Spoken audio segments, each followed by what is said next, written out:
This projector has raised over $15 million on Kickstarter. That's the most money ever raised by a projector. And the campaign isn't even over yet. Some people are calling it the next big thing in home theater.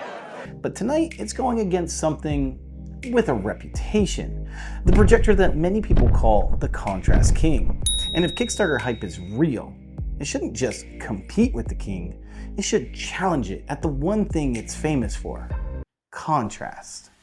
The contrast was noticeably better. So the real question is this: can a $15 million Kickstarter projector actually dethrone the King? Just dun dun. Today, 9 normal people are about to decide which projector actually looks better, without knowing which one they're watching. So I set up a blind test. The projectors were hidden.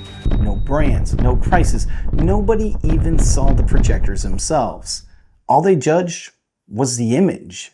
I really like the contrast. It's just a little too dark for me. And to make things even harder, we put both projectors on the same 150-inch Fresnel screen. At this size, even tiny problems show up like a pimple on picture day. Now, normally when people compare projectors, they start with specs, lumens, contrast ratio, color coverage. But specs don't actually tell you what something looks like. And if you've been around tech long enough, you also know manufacturers sometimes get a little creative with those numbers. So instead of trusting the spec sheet, we put the specs to the test. Because at the end of the day, what matters most isn't what the projector claims it can do. It's what people actually see on the screen. It's noticeably different and better. Now, instead of explaining all that ahead of time to the judges, I let the scenes do the teaching. Some of the scenes were bright and colorful. Others were dark enough to reveal or completely hide shadow detail. So they judged everything the way real people do, by noticing what actually stood out to them. And because I know you want to play along too, we're keeping you in the dark about which projector is which. So as we go along through this test, let me know in the comments section which one you think is the Kickstarter projector and which one is the Contrast King. I'm really curious to see how many of you get it right. Now with both you and the judges ready, it's time to turn on the first projector. Right away, people started noticing things. The images are really crisp and clear. Not just the color, not just brightness, and details. Like you can see the scratches that there's the details in the feathers. It didn't look exaggerated or overly punchy, just clean, natural, sharp. And almost immediately, the room started pointing something out: color separation. You can see where the black shades to gray. Different shades of blue in the sky, small variations inside the greens. But there was one word that kept coming up over and over and over again: Gradient. gradient. Gradient. Apparently the official technical term of the night was gradient. But what they were actually noticing matters. Definitely see the gradients of the colors. Gradients are where colors transition smoothly instead of breaking into bands. When those transitions look clean, it usually means the projector is handling color depth really well. And so far, this one looked impressive. Sharp across the image, brightness felt comfortable. A good contrast of brightness to where I could watch a 3-hour movie on this. But interestingly, everyone agreed on one thing. It's not bright! It's not bad, it's not dim, it's just not quite as bright as they expected. It's just a little too dark for me. Then someone said something that completely changed the direction of the test. I'd love to see it, in a predominantly dark scene. Perfect, because dark scenes are where projectors usually reveal their real strengths, or their real weaknesses. And the moment we started the first dark clip, the room reacted again. Yes. I like the blacks. The first thing people noticed? The blacks. They were deep, cinematic, exactly the kind of look you want in a dark scene. At first, it looked fantastic. Yeah, in the glass you can see the stars. I like the detail in Sonic's hands. But as the scene continued, people started noticing something. I couldn't make out the detail of the ship. The darker scenes looked great, but sometimes they felt a little too dark. You get into scenes that are primarily dark, you lose a lot.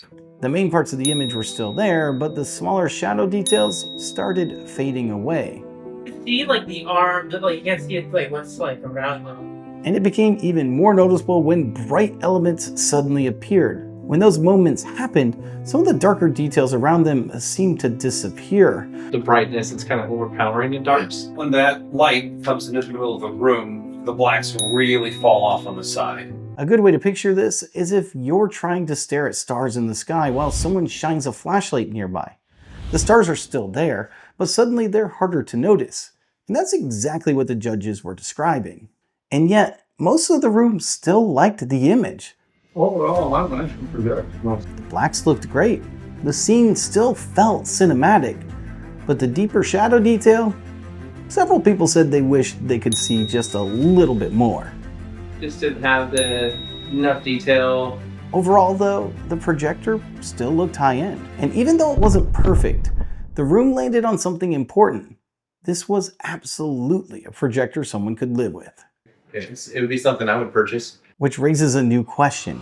If this projector already looks this good, how much better would the next one have to be? If you think this image already looks like a premium projector, go ahead and hit that like button.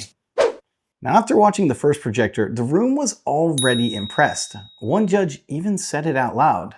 The last projector was pretty good. I don't know how this movie topped that one. Honestly, that felt like a fair question. Then we turned on the second projector, and the room instantly reacted. Oh, I can already tell the difference. The first thing people noticed was the brightness.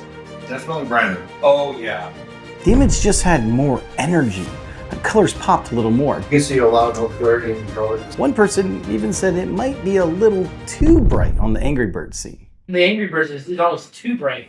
But they also pointed out something important. Brightness can always be turned down. Sadly, there's still no button that magically makes a projector brighter after you buy it. But brightness wasn't the only difference. The room started noticing details they hadn't seen before. They see a lot more details in the feathers on his back. Yeah, like even the fossils in that giant boulder there behind, I can make It's an those out. impressive. There just seemed to be more depth overall in each scene. Subtle textures they hadn't noticed stood out.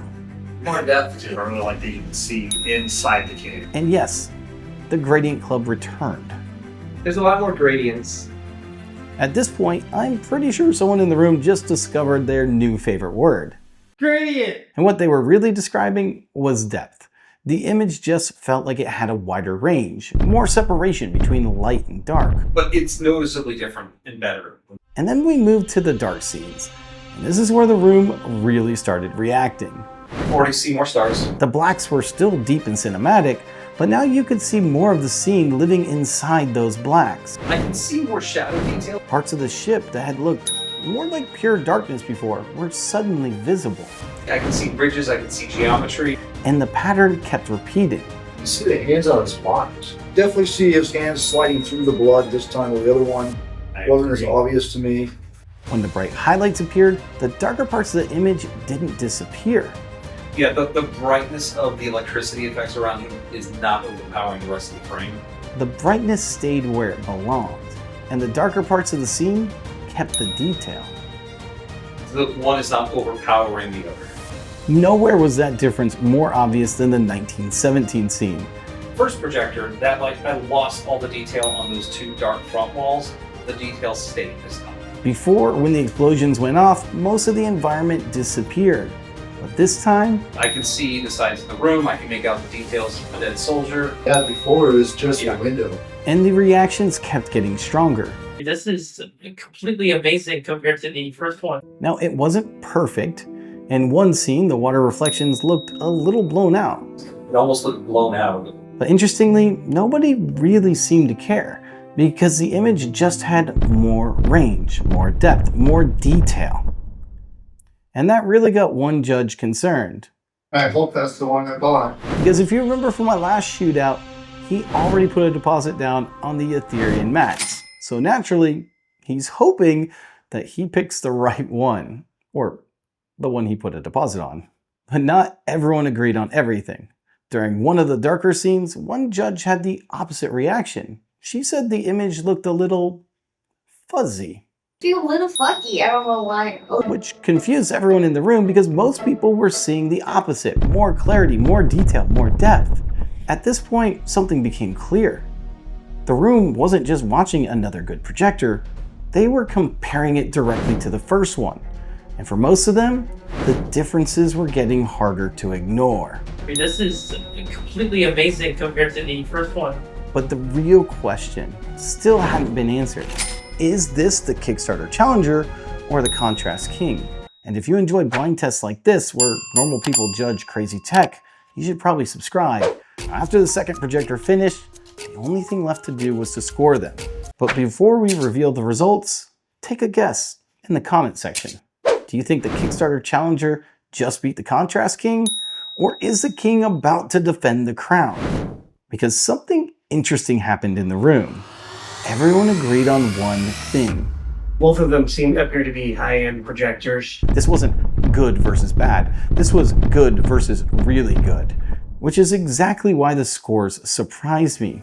Some categories were very close, but two categories immediately jumped out: contrast and shadow detail, which makes sense. One of these projectors has practically been crowned the Contrast King, and the other is the brand new Kickstarter Challenger. So you'd expect those categories to matter. What nobody expected was how far apart the scores actually were. Definitely see the difference in the contrast movement. They were the largest gaps in the entire test. And the reason that difference shows up usually comes down to how the projector handles contrast in real time. Some projectors can actually adjust brightness and shadow detail on the fly as the scene changes. Projectors usually do this with something called dynamic tone mapping and dynamic contrast. In simple terms, the projector is constantly balancing the bright parts of the image with the dark parts, trying to keep the detail in both at the same time. So the real question is this: which projector did that better? The current Contrast King or the Kickstarter Challenger? And when the scores were finally added up, the results honestly surprised me. The room had its answer. It wasn't close. 8 of the 9 judges picked the same projector. Second one. Number 2. 8. That's not a split decision. That's an overwhelming agreement, which means one projector didn't just win, it ran away with it. Now remember the question we started this whole test with. Can a $15 million Kickstarter projector be the Contrast King? Well, the projector that 8 of the 9 judges chose was the Kickstarter projector, the AWOL Aetherion Max. The second one is the one you bought! If you're sold on the AWOL Aetherion Max like most of the room was, and want to grab the one that just dethroned the Contrast King, I'll link it down below so you know you're on the official page. Because right now it's actually cheaper than the Aurora Pro MKII that it just beat. But that price only lasts while the Kickstarter campaign is still live. But if AWOL won, that also means something else. The projector that finished second was the Aurora Pro MKII, the projector many people have been calling the Contrast King. And honestly, this is surprising, because the Aurora Pro MKII has built its reputation on deep blacks and cinematic contrast.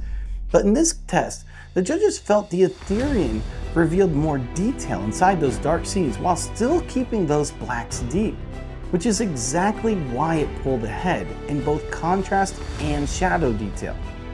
But not everyone agreed. One judge actually preferred the MKII. And you know me, I had to know why. So after the test, I pulled her aside and I asked her what she was seeing. Now earlier in the video, she had mentioned one scene looked a little fuzzy. Dude, a little fucky, I don't know why. At the time, none of us really understood what she meant. But after talking with her more, I realized what she was noticing was something the rest of us barely questioned: film grain. You see, she's a Chinese foreign exchange student, and in a lot of Chinese cinema, film grain just isn't used. The image is usually extremely clean. So when the AWOL projector revealed more of that intended film texture, we interpreted it as detail. She interpreted it as Fucky. which is actually a really interesting reminder. Sometimes what we prefer on screen isn't just about the technology, it's about what we're used to seeing. But even with the difference in preference, the overall result was clear.